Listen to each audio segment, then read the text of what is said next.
I am Emma Parker. I am the Oral History Projects Manager here at Quilt Alliance. And we are so excited that you're here joining us for another week of Textile Talks. If this is your first time joining us, we're really happy to see you. I actually can't see you, but we're happy that you're here. And I hope that you'll join us. It's Wednesdays at 2 p.m. Eastern here on Zoom. And you can also find an entire year of past Textile Talks on YouTube.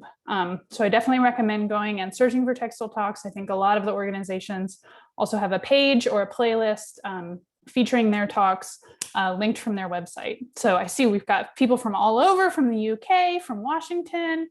This is wonderful. So I hope you're all staying cool and hanging out. So I do want to say that we are all six of us museums and nonprofits and small organizations, and we could not do this series for free to you without the support of our fantastic sponsors.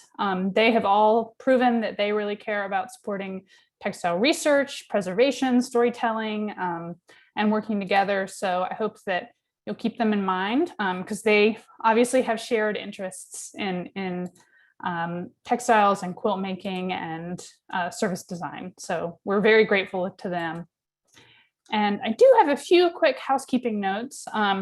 As many of you have already started, please feel free to leave a chat in the box. You can send your chat either to panelists, which just comes to me, and I may or may not see it, or you can send it to panelists and attendees, and that'll send it to everyone. So if you want to say hi to everyone, you'll see a little box and you can change who you're sending your chat to if you'd like, so that everybody can see it.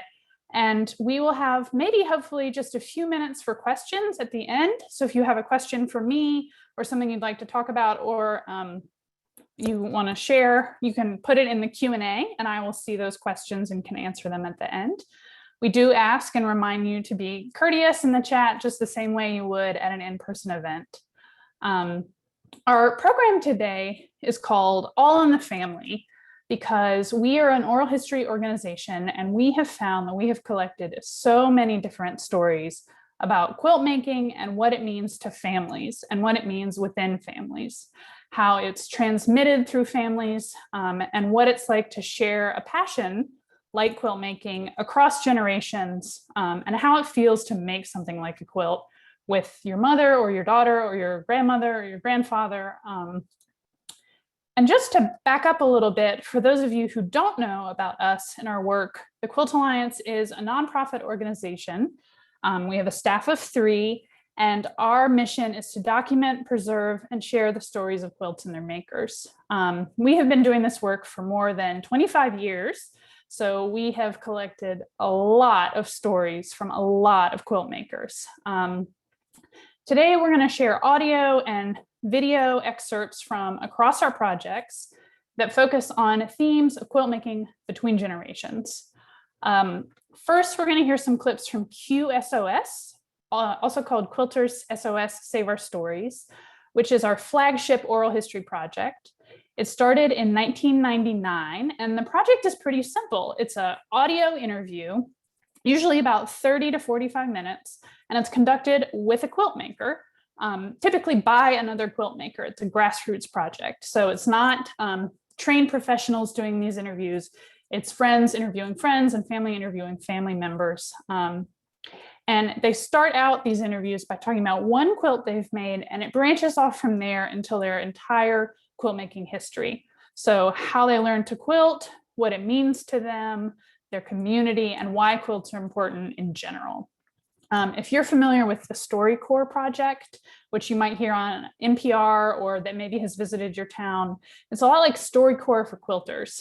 And since 1999, the QSOS project has collected more than 1,200 interviews with quilt makers around the world, from North Carolina to Kenya, mostly in the United States, but not entirely.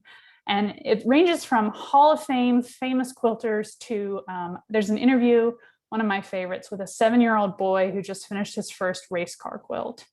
So we're going to hear some of those. Those interviews are archived at the Library of Congress's American Folklife Center, and also with partners at the University of Kentucky's Center for Oral History. So I think that really gives you a sense of if the Library of Congress thinks they're important, the stories of quilt makers really do say a lot about American life and about women's history. So if you're interested in that, I definitely recommend checking out qsos.quiltalliance.org. And a lot of those interviews were conducted on cassette tape. So they haven't been heard in many years. In many cases, the interviewees may have passed away. But we recently started a podcast called Running Stitch, a QSOS podcast. It's hosted by the amazing historian Janniken Smucker. So we're going to hear a clip from a QSOS interview featured on the podcast with Victoria Finley Wolf. That's part of the podcast. And if you're a podcast person and you're a quilt person, you'll definitely want to check out Running Stitch, which you can get anywhere that you can find podcasts. After we hear some audio, we're also going to see a few video clips from our video projects. So one is called Go Tell It at the Quilt Show, and it's a video of one person talking about one quilt for up to 3 minutes. But the video I'm going to show today actually has 3 people in it, but you'll understand why.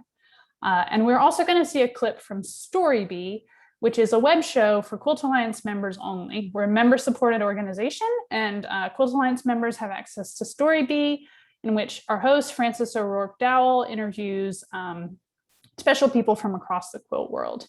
So that's just a little preview. It's clips from and excerpts about family from all of our projects. So we want to give you a little taste of the work we do. And when I dip into the QSOS archive, which really is one of my favorite things to do, is just sit there and hear quilt stories. It's so fun to hear so many voices and hear the reoccurring themes that happen.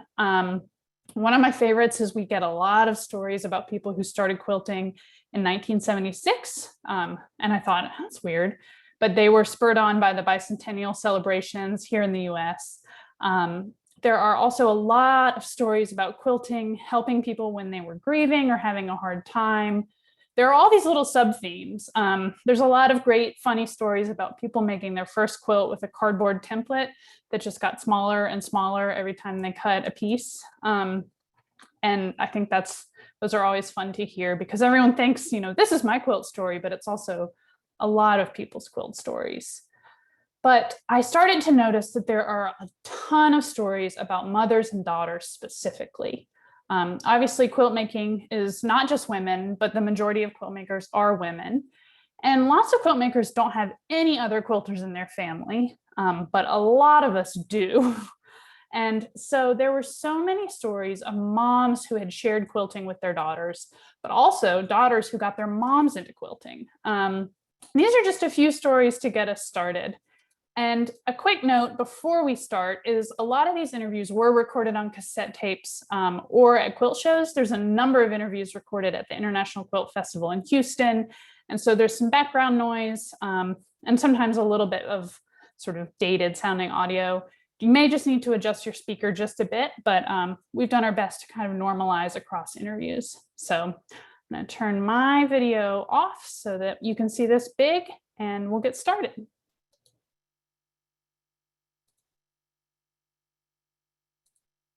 So I wanted to do something that was a tribute to my mother because she was the one who taught me how to sew.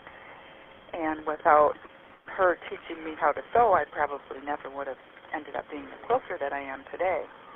Because she started me out very young, teaching me how to let me use her sewing machine and teaching me how to use needles and embroidery and everything that she had available to her, she taught me how to use.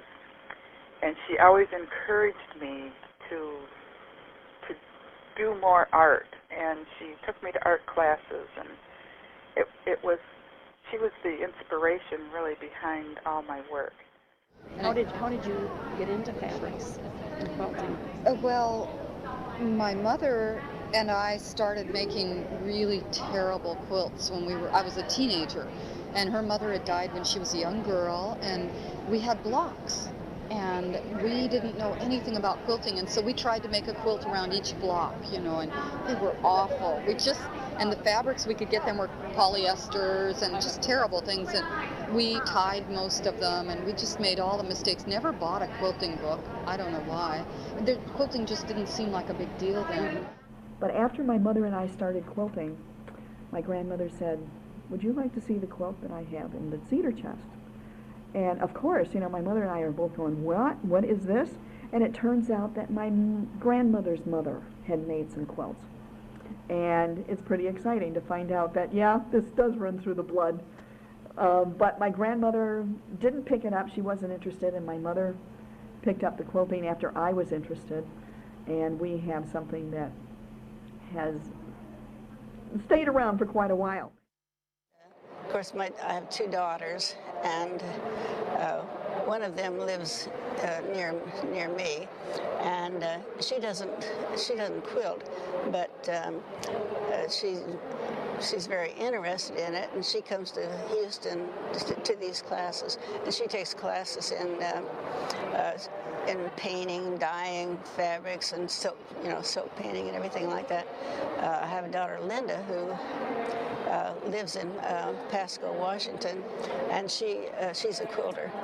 And I didn't teach her to quilt because I didn't quilt when she was at home. I didn't start until later, and then she started. I guess just I must have kind of inspired her to quilt. So she's quite an accomplished quilter too, and so we just call each other, talk about quilting, and so like I said, my whole family really gets kind of involved in it.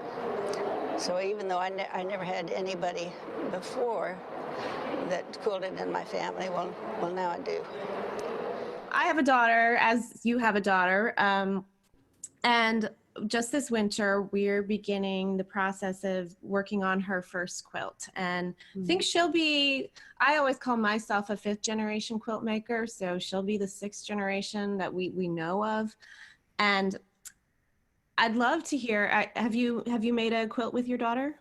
Yeah, so my daughter has made several quilts. Mm-hmm. She has always liked to say that she's not a quilt maker, but when she started playing with her first one, I actually put it in my book, 15 Minutes of Play, so I could say you're actually a published quilter, even though she keeps saying she's not a quilter. So we have proof she has. Uh-huh. But she has made some quilts, and she's made some for some exhibits, and she's enjoyed what she did, and I did it as when she was playing with it, I really just let her play and let her make what she wanted to make and not enforce rules, but maybe just guide her on, well, this is how you do it, and make sure she's not going to get her fingers sewn off. Mm-hmm. But I remember specifically when I was showing her how to free motion quilt, I thought, well, I'll let her quilt it. Doesn't really matter what pattern that she does. And so I kind of gave her a quick, how to move the fabric under the needle. And then she's like, okay, go away, mommy. And so I kind of turned my back for a second. And then she goes, look, and I turned around and she'd already quilted her name into it. So, wow. So I think giving kids, and when I have taught kids, I think it's very across the board. If you just let them do it, they can learn so much faster through trial and error and, not be critiqued for doing something in a wrong way, but that excitement stays with them then if you just let them play and do that. And yeah, to what extent are learning a few proper quote right. techniques is that important, or is it developing that love of playfulness and pattern and all that other stuff can come later. Mm-hmm. If you encourage the behavior to play with it and interact with the textiles, that's a great thing. So, and who knows how that'll blossom. I taught my mother to make a quilt, and she did one, and then the second one she decided that she could do a lot better color than that. And so gradually it changes, and as people get confidence in their own abilities, then I think they're more free to step out of the bounds. Tell me how you got started with quilt making. Well, my mother taught me. My mother taught me about in 1989, I think it was. She was an artist and a very creative person and an amazing seamstress. She'd sewn all my clothes and even my stuffed animals when I was a kid. And when she was in her early 60s, she took up quilting. She and my father had retired to the coast of North Carolina. And she had an older sister who was very crafty, who had been telling her for years that she should quilt, that it was such a joy.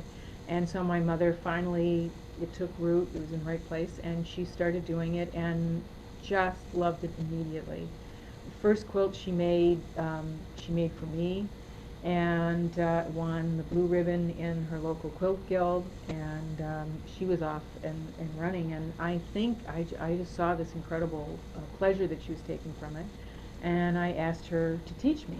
And I think she thought at first I was just doing that because I wanted to make her happy, and then she realized I really wanted to learn, and so I only saw her a couple times a year, always at Christmas time. I was living in New York City. I was a staff writer for the Wall Street Journal, and I was a single, divorced, career-obsessed person in a fifth floor walk-up, 400 square feet, no sewing machine. But I just, something about it seemed appealing, and but she did it in such a loving way. I went down for a Christmas trip, either right before or right after Christmas, and she had made this beautiful basket for me with all the tools I would need. So she knew I had nothing, and it had a beautiful pair of Ginger scissors and a little leather sleeve, and she had made this quilt. Was a simple crib quilt with 3-inch squares, alternating white and colors, plain colors. And she had every single row in a little bundle in order. And it was tied to a little piece of paper that had the row number. Plus, she had made this perfect little guide with magic marker and everything that, you know, showed me what it would look like, so I could see what the pattern was, and I could see where that the orange went next to this, which, you know, so what the progression was. So it was a total no-brainer. I mean, I literally had everything I needed. I didn't have to cut. I didn't, you know, I missed the fun of selecting fabrics, but, you know, I really could just sit down and do it. And I just sat down and started making the quilt. And weirdly enough, there was a freak snowstorm in coastal North Carolina. That was very unusual. And all the roads were closed, and I couldn't fly out. And I just sat there, and the quilt top got bigger and bigger and bigger, and I was just hooked. It was just such a great experience. And I was making this baby quilt. I wasn't married. I didn't think I'd ever have kids. I just was making this beautiful thing, and you know, to finish it, because when I left, the top was almost done. But there was this wonderful collaboration. It was before email, of my mother and I back and forth on the phone, trying to get me started and help me through the process. And I sort of quilted for a number of years after that. The only person in the world I knew who quilted was my mother. It was just us. And it was a thing that went back and forth. She would send me little diagrams and letters of ideas and little pictures, hand-drawn pictures about how to do various things and how to turn the corner on the binding and whatever it might be. So it was this special tie. It was like this wonderful little isolated sisterhood. It was just this thing that we had together. And so I think part of the joy was certainly from that, but that was, it began to go beyond that. I love that final clip from Meg Cox and that feeling that she had that she and her mother were the only quilters in the world. And it was something special that they shared. And I'd love to know if any of you in the chat learned to quilt from your mom or taught your mom to quilt. I think that's, as you heard, also common. Thank you so much, by the way, for bearing with us for the duplicate captions. What's happening is this is an audio only project. So the video includes captions because sometimes it's hard to hear. But we've also turned on auto captioning for our Zoom settings, which you can turn off. They're the ones at the very bottom of the screen. The next excerpts I'm going to show are video, so they don't have duplicate captions. But I believe there's a small button that says CC at the bottom of your Zoom screen, and you can turn them on and off if you find that the second set is distracting. We didn't account for the fact that Zoom would be doing automatically what we'd already included in the video. So my apologies, but if you want to adjust, you're welcome to. So the next clips that we have are video. They are from some recently conducted interviews with 3 sets of mother-daughter quilt makers. The first set is Kathy Fussell and Coulter Fussell, who are quilt makers that live in Georgia. Kathy lives in Georgia, and Coulter lives in Mississippi. I hope I didn't just get that wrong. She lives in Mississippi. And they both start out by talking about a quilt that they made together that was Coulter's first real quilt. And Kathy had been quilting for many, many years and felt like it was a quilt that was kind of a turning point for her and changed a lot about how she thinks about what's possible in quilt making. They also talk about what they've learned from each other. And then we're going to see a short Go Tell It video about a collaborative quilt made by a mom and her two daughters. And finally, we'll hear from Jean Wells and her daughter, Valerie Wells. Jean and Valerie run the Stitching Post quilt shop in Sisters, Oregon, as well as the Outdoor Quilt Show in Sisters. Valerie's a fabric designer and artist as well. And so these are 3 sets of mother-daughter stories. So go ahead. This is, some of Kathy and Coulter's work there. You can see they've both got a great sense of color, and so do Jean Wells and Valerie Wells. So I'm gonna stop my video and we'll watch. Yes, the quilt behind me is titled Possum Up a Cinnamon Tree, and it was inspired by a folk song in my mother's family. She used to sing it to us, and I heard other members of the family sing it, and I sang it to my children.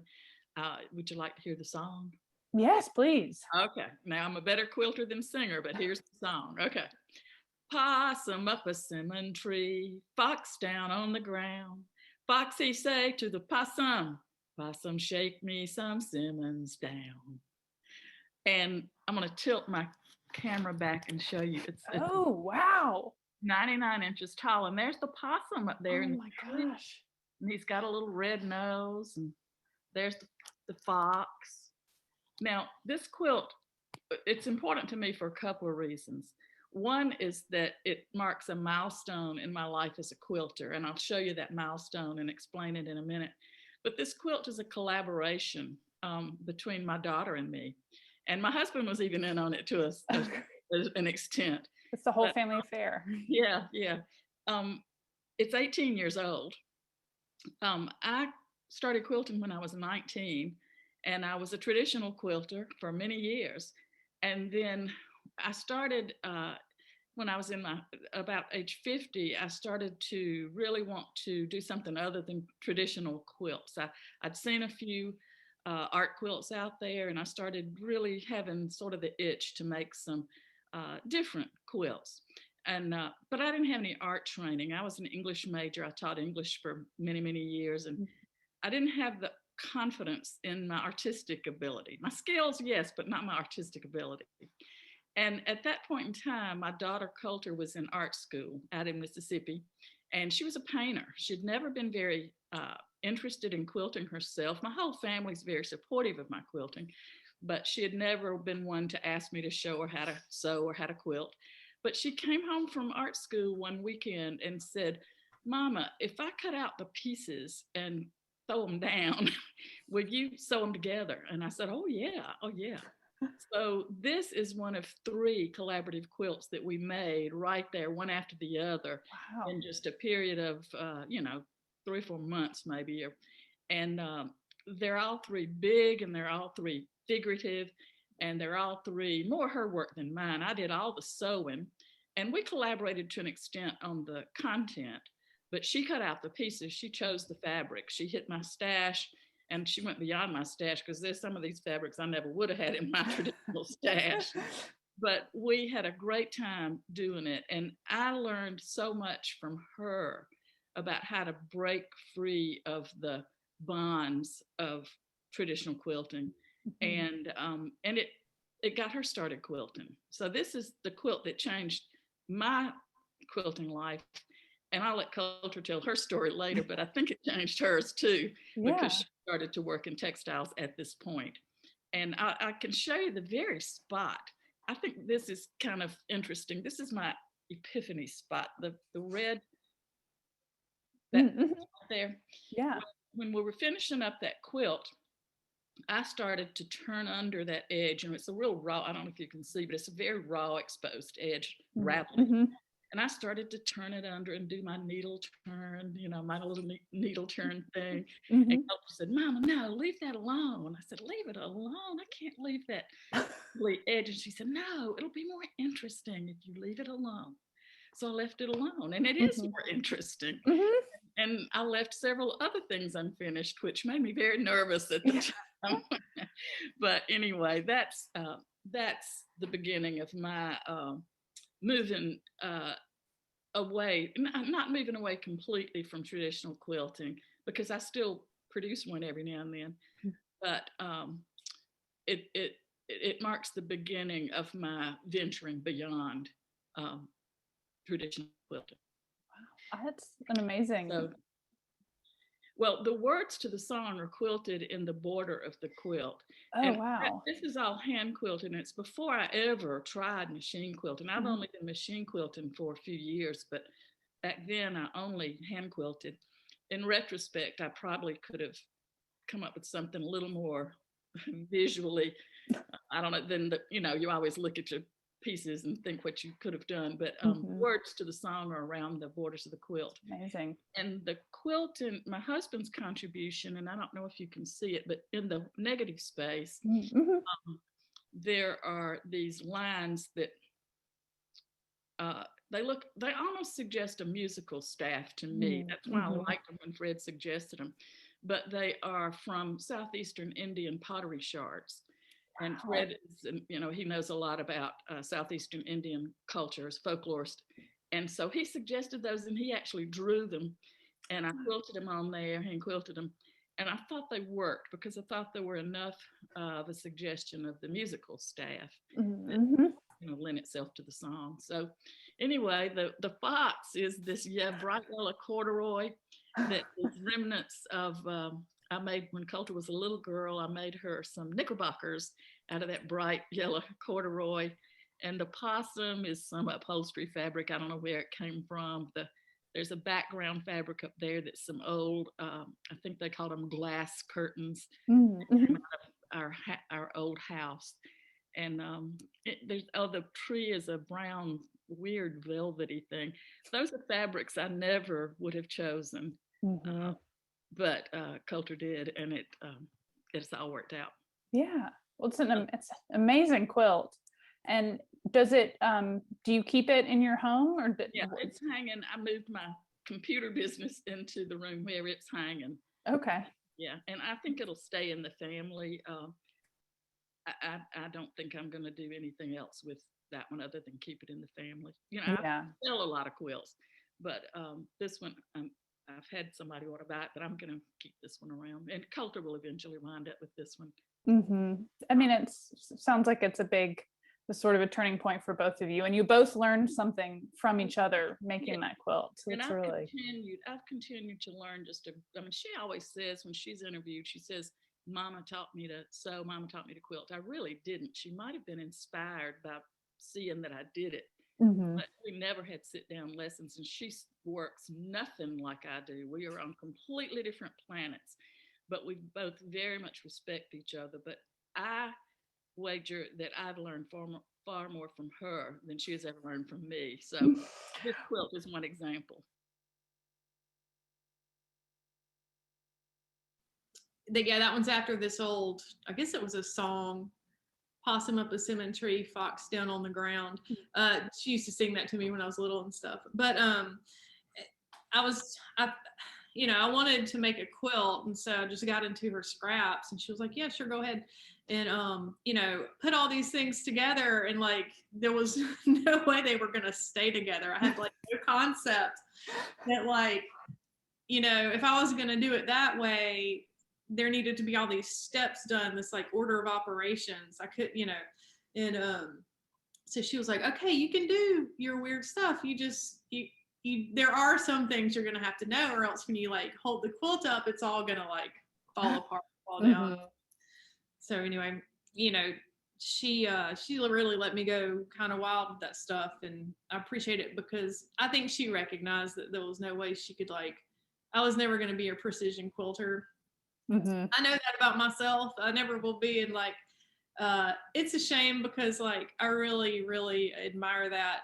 And I don't have it in me. I don't have the precision bone. And so I've sort of filled that lack in myself with like, by taking other elements in art that I really like from like, you know, painting and all that, you know, contemporary art rules, and like put that in where precision should have gone, you know.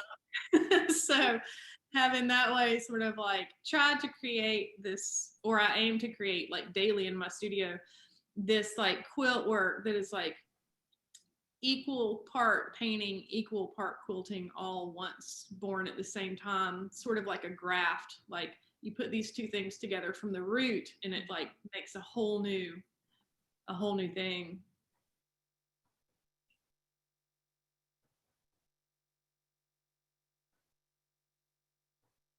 My name is Deidre Roseborough Williams. I am a member of the African American Quilt Circle of Durham, North Carolina. These are my children, Danayla Williams and Deani Williams. Hi. Together, we designed this quilt. It's called Jazz Cats. And Danayla, would you like to tell a little bit about what made you design Jazz Cats? Well, I just decided to draw one day, and I didn't know what to draw, so then I just started drawing whatever, and then I just really liked my drawing, so then I decided I would like to make it into a quilt. So that's what we did. Yes. And we worked together. So I had my little one here help us pick fabrics, and we just decided to work together, the three of us, and created our first art piece together. Because quilting for us is all about carrying on the history of my grandmother and my mother. So it was just a labor of love.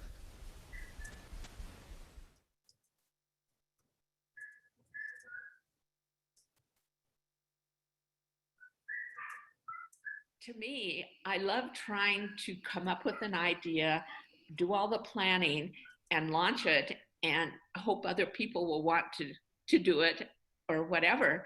And I've been fairly successful at that. And my daughter is the same way. So once she joined the business, it was really nice to have a teammate. And we're going to sidestep just a little bit. Tell us about your daughter, who is quite a phenom in her own right. Yeah. Well, my daughter is Valerie Wells, and she went to art school, and she majored in photography, and she loved black and white photography. She was not interested in sewing, and you know, you don't force things on your kids. I didn't even put energy into that. But during her 4-year stint at college, I think it was between her junior and senior year, I was working on a book that was quilting in the garden. And I usually hired a photographer from Bend. And I thought, well, I could just hire my daughter. And so she and I worked on all of the photographs, and it was really fun because she knew enough about quilting that she really got it. And then she became very interested in designing. Mm-hmm. And it was when people were doing the watercolor type look, you know, where you put up all the squares and make it look like a picture or something. And so she loved if I cut all the fabric out and she could just play and do the designing. And I had a good friend that would help me sew up some of these things. So she designed some things. And then the next year, it was her senior year, about, April or so, she called me one day and she said, Mom, Sarah and Stacy and I are going to start a quilting group. And I said, oh, okay. And she said, well, we're going to come over and we want you to teach us a few things. And then she started telling me what food they were going to have at their meeting. And I thought, oh, I think she's hooked. Right. Once she brought up once she came over, and one of the things that I showed her was how it kind of a crazy quilt method where you take a piece of muslin and cut a 5-sided random shape, and then you lay a strip of fabric and sew it on and flip it, and then sew another one and flip it. Well, she loved that. She went home the next week and went and bought velveteen or velvet and made this quilt for her boyfriend. I couldn't believe it. Oh, that's great. So, But she then, after college, went to North Carolina, and while she was there, she just could not find a photography job. And I had bought her an old Bernina, and she was making a quilt, and she called me and wanted to know how you do that kind of sewing when the top's done. She meant machine quilting. So I didn't want to go, oh, that's really hard or anything. And so I just told her what to do. And I don't drop the feed dogs, never have. And so I told her how to set the machine up and what to do. And I said, now, if you get stuck, I'm sure there's a Bernina store someplace. Well, she marched into the Bernina store, and they had a job opening. She applied, and she loved it. So from that, and then she started seeing fabric in a different way. And she called me up and she said, you know, Mom, I think I could turn some of my photographs into fabric. And she said, do you think that would work? And I said, well, you never know. But I knew somebody that was at Quilters Only, which was Springs Industries in Charlotte. And so I gave her that person's name, and I said, you need to put together a portfolio, kind of like you did when you were in art school, and make an appointment and go present your work and see what happens. And that launched her as a fabric designer. Oh, that's a great story. And it's interesting as you tell it, I sense the hand of the teacher. Yes, my kids tell me that all the time. Like, I had a super special quilt that my mom made me that had, like, I mean, this is definitely from like the 80s. I wonder if she still has that thing. And it had like little blocks that were embroidered with certain things about me. And, you know, and I grew up in the quilt show. So, you know, quilts were like a huge part of my life, but I didn't take them for granted in the sense of like, oh yeah, whatever, another quilt, right? So they were super special because it also was my mom's livelihood, right? And so that created a connection to them in a different way than if it was just, you know, my mom was sitting around making a bunch of quilts, I guess. Right. You know, I think it changed the dynamics of my relationship. Though my mom was great about that. She never expected my brother and I to come back to sisters. I mean, she wanted us to, but never expected us to be in the business. You know, I chose it. So I treat my kids the same way. I want them to find what just floats their boat. I definitely, you know, love my mom's stuff for sure. You know, I'm kind of biased that way, but at the same time, I think she's a really great artist. And also I've seen her grow from someone who, you know, making quilts was how she made money and supported her kids and supported her family. And that's how she did books to put my brother and I through college, right? And then gradually she started expanding who she was as an artist and like noticing that she could be an artist, and expanded her ability to use fiber as her medium. And so I have a lot of respect for that and that journey.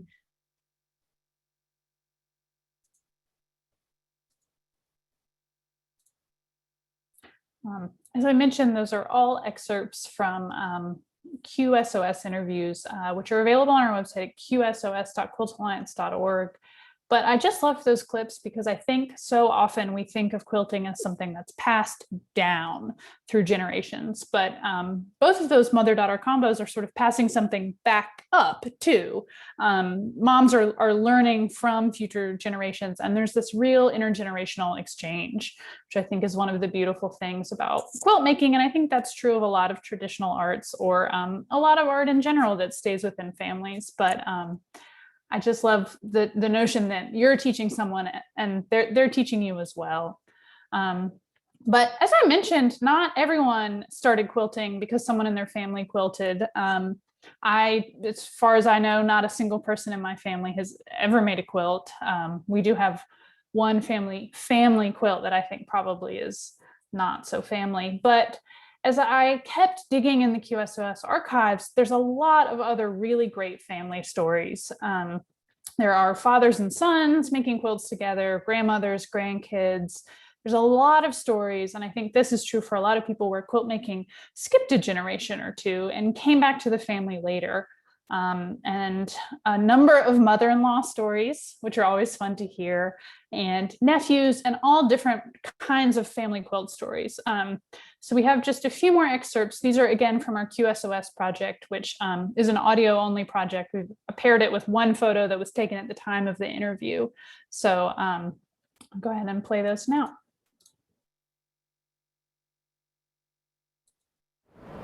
The same week that I started quilting in 1991, sort of by mistake, I called home that weekend and my dad had retired. We had thought we would get him into stained glass or something like that, but when I called home that week, I said, "What are you doing, Dad?" He said, "Well, I started making a quilt this week." And he ended up making a traditional broken star quilt with all those diamonds. The finished quilt is 104 inches square, so it's huge. His mother, at the age of 85, had made him and his two siblings a broken star quilt, so she made 3 of them. He decided if she could do that at 85, he could do it at 65 after he had retired. And so he started making this quilt all by himself, and he did a wonderful, wonderful job. And since then, he's made probably about 10 quilts. He doesn't usually hand quilt them himself. He sends them out to have that done. There have been times when my mother has hand quilted them. My dad has tried to hand quilt them, but his hands are they just didn't work very well for him. But when it comes to the precision patchwork, it's amazing. His quilts are very scrappy. They're very traditional. Many of them are samplers, because he would just go, "I had fun making this block, and now I'm going to try this block," and then he had enough blocks to make a quilt. So many of his quilts were samplers after that. He and I have worked together. His brain understands it. My dad's 72 now, and he's not quilting as much anymore. After my mother retired, they're out kind of traveling, and he doesn't have as much time at home by himself. But it's been amazing. And then another point of interest, since we're saving our stories, another point of interest is when my nephew married. A couple of years later, they were expecting their first child, and as a result of me quilting and my dad quilting, he wanted to make the baby quilt. So he did, and now he's involved in quilting and sewing in some level as well. He's made 2 or 3 quilts, and doesn't think anything about it. He is currently Mr. Mom, but before the baby was born, he was a prison guard, and my dad was a retired truck driver. So the stereotypes are a little bit broken in our family, since we have 3 generations of men quilters and none of the women, really. You didn't make this one. I started quilting in 1980. My mother-in-law really is the one who got me interested in actually making quilts. She started making quilts for my children in 1976, and my children are her only grandchildren. And she surprised us one year at Christmas by presenting this quilt to my daughter. I had been sending my oldest daughter's artwork off to her, and lo and behold, she made a quilt out of my daughter's artwork and interpreted each piece of artwork in a different form of needlework, because she really had always done needlework and only took up quilting in the mid-70s. So she used her other forms of needlework to create each block, and then had a huge 1976 at the bottom of the quilt. And I was just so enthralled with this on many levels that it so honored my daughter, showing my daughter how much her grandmother valued her artwork. My mother started quilting after me, kind of. I was doing it, she started doing it.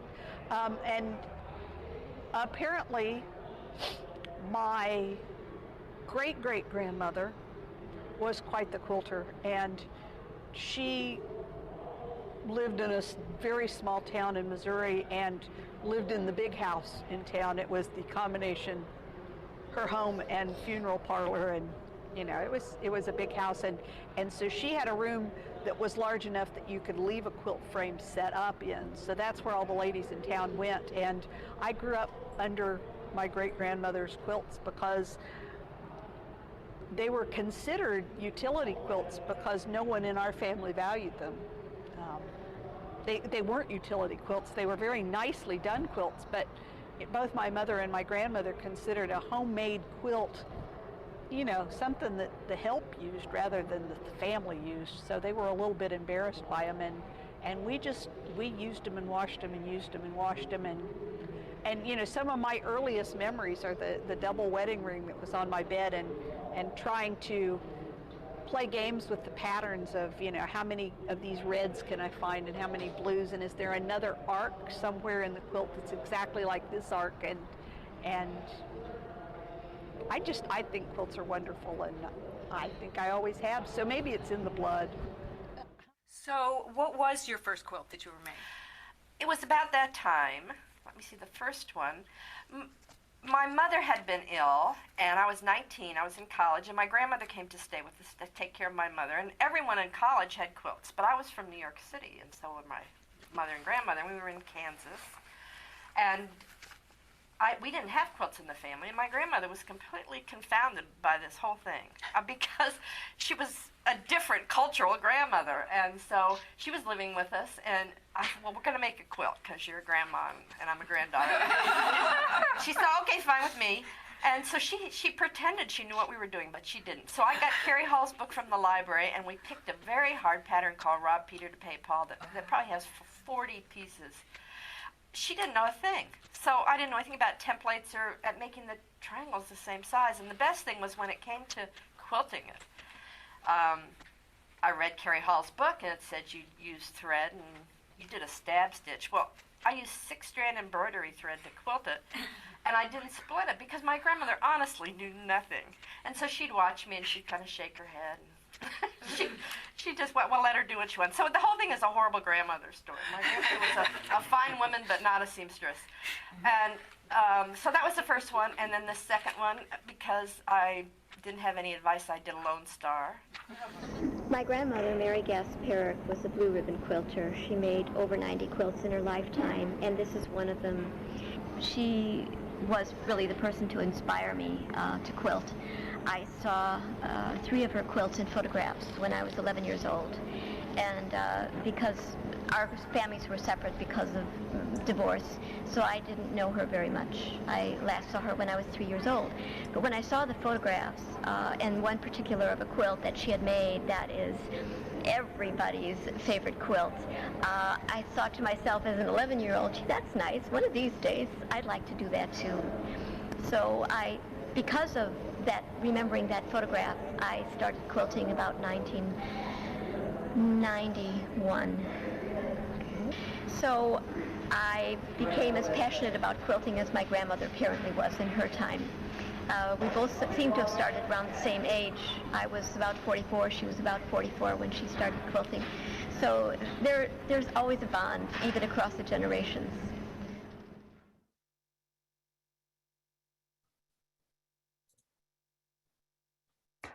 I just love that story from Barbara Brackman so much, who's such a quilt aficionado and expert, but talking about how her grandmother just knew nothing about quilts, and that she just wasn't that kind of cultural grandmother, because, you know, the stereotype about quilts is that it's a grandmotherly art, but not all grandmas are cut out for quilting, for sure. But I hope that gives you a little sense of the amazing range of stories that we have in our collection. We have a number of audio oral history projects, video oral history projects. Between the two of them, we've probably documented more than 2,500 quilts, from the very old to the very new. And you know, if you're interested in quilt stories, I certainly recommend you check out some of our projects. Our website, as I said, is quiltalliance.org. And we have so many stories that are just now, we're hearing them for the first time, and finding a lot of themes. And so if there's a certain kind of quilt story you're interested in hearing a grouping about, maybe stories about quilting the Great Depression, or male quilters, or quilting through grief, or quilting in a community or as a fundraiser, or quilt guild stories, I'd love to know that.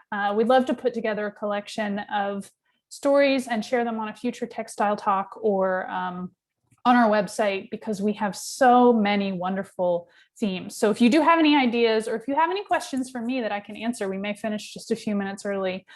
Please do add them in the Q&A or in the chat because we'd love to hear what kinds of questions you have about quilts.